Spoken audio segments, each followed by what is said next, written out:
after a very successful visit to UAE. Late last night, the Prime Minister made his way to Qatar. He's now wrapped up that visit, is headed back to India. But in Qatar, the few hours that he spent, held a bilateral with the Emir of Qatar, met to the Prime Minister too. And the timing of it extremely significant because it came just days after Qatar released 8 Indian Navy veterans who were on death row previously. It was a huge diplomatic success, and the Prime Minister also this time, in the last few hours that he spent in Qatar, ensured that once again there were several, in fact, deals, trade deals that were approved between India and Qatar. More details in our next report.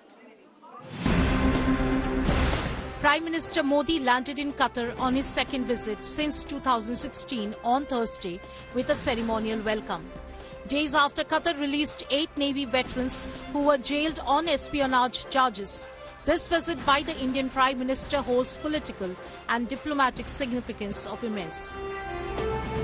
Accompanied by the External Affairs Minister S. Jaishankar and National Security Advisor Ajit Doval, the Prime Minister had bilateral talks with the Emir of Qatar, Sheikh Mohammed bin Abdul Rahman Al Thani, focusing on ways to strengthen ties between New Delhi and Doha.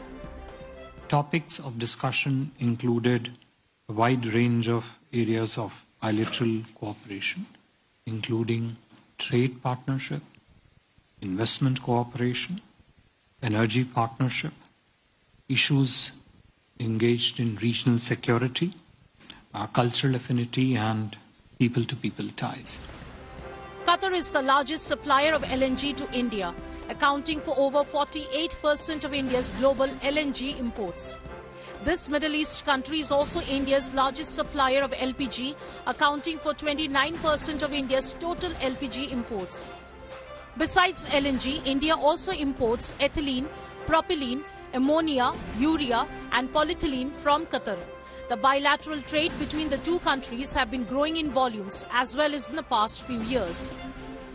While India looks forward to ensuring this stable trade relations further, the recent release of the Indian nationals has added a positive dimension to the relations between the two nations.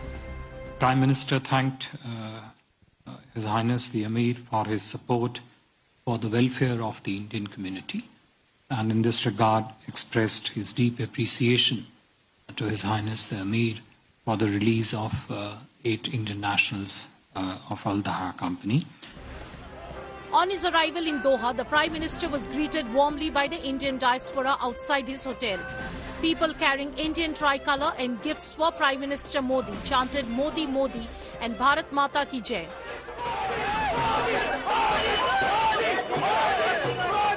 Prime Minister Modi shook hands with them. They also took pictures of Prime Minister Modi as he interacted with them. Bureau Report, India Today.